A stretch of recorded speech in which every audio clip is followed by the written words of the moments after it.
రాజస్థాన్ రాజధాని జైపూర్ నగరం కళా సాంస్కృతిక వారసత్వానికి ప్రసిద్ధి పొందిన ప్రదేశం.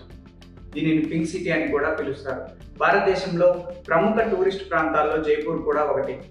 ఇక్కడ ఇటీవల ఒక మిఠాయి ప్రపంచవ్యాప్తంగా సంచలనం సృష్టిస్తుంది. ఈ మిఠాయి పేరు స్వర్ణ ప్రసాదం. పేరు వినగానే బంగారం గుర్తుకొచ్చింది కదా? అవును, నిజంగానే ఈ స్వీట్ బంగారంతో అలంకరించబడింది.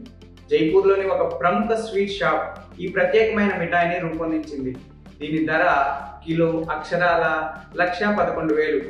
అంటే భారతదేశంలో ఇప్పటి వరకు తయారైన అత్యధిక ధర కలిగిన స్వీట్గా రికార్డు సృష్టించింది. స్వర్ణ ప్రసాదం తయారీ ప్రక్రియ కూడా అంతే అద్భుతంగా ఉంటుంది. ఇందులో ఉపయోగించిన పదార్థాలు చాలా ప్రీమియం మరియు అరుదైనవి.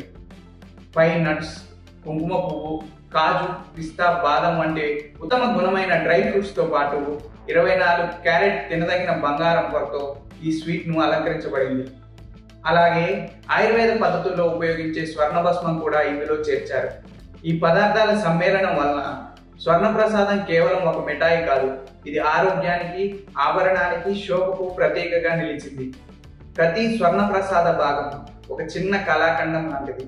ఇది ప్రత్యేకంగా డిజైన్ చేసిన బంగారు బాక్సుల్లో ప్యాక్ చేసి అందిస్తున్నారు. దీన్ని చూస్తే ఆహారంలో కూడా కళ ఎలా కలుస్తుందో మనకు అర్థమవుతుంది. దీపావళి పండుగ సందర్భంగా ఈ స్వీట్ను ప్రత్యేకంగా మార్కెట్లోకి తీసుకొచ్చారు. గిఫ్ట్గా ఇవ్వడానికి లేదా విలాసవంతమైన వేడుకల్లో అందించడానికి ఇది ఒక ప్రెస్టీజ్ సింబల్గా మారింది. ఈ మిఠాయి తయారీ వెనుక ఉన్న ఆలోచన కేవలం ఖరీదైనదిగా చేయాలనేదే కాదు, భారతీయ సాంప్రదాయానికి, కళా సౌందర్యానికి, ఆరోగ్యానికి విలువనిచ్చే ఒక కొత్త ఆవిష్కరణగా చేయాలన్నదే ప్రధాన ఉద్దేశం. బంగారం, కుంకుమ, డ్రై ఫ్రూట్స్, రాయల్టీ రుచిని ప్రజలకు అందుబాటులోకి తీసుకొచ్చింది.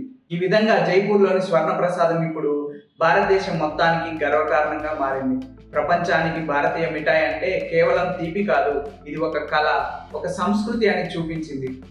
దీని రూపం, రుచి, విలువ అన్నీ కలిసి నిజంగా ఇది రాజా మిఠాయిగా నిలుస్తుంది. మీరు దీన్ని చూసి ఏమనుకుంటున్నారు? ఇలాంటి లగ్జరీ స్వీట్ నిజంగా ప్రయత్నించాలనుకుంటున్నారా? కామెంట్లలో మీ అభిప్రాయాన్ని తప్పక తెలియజేయండి.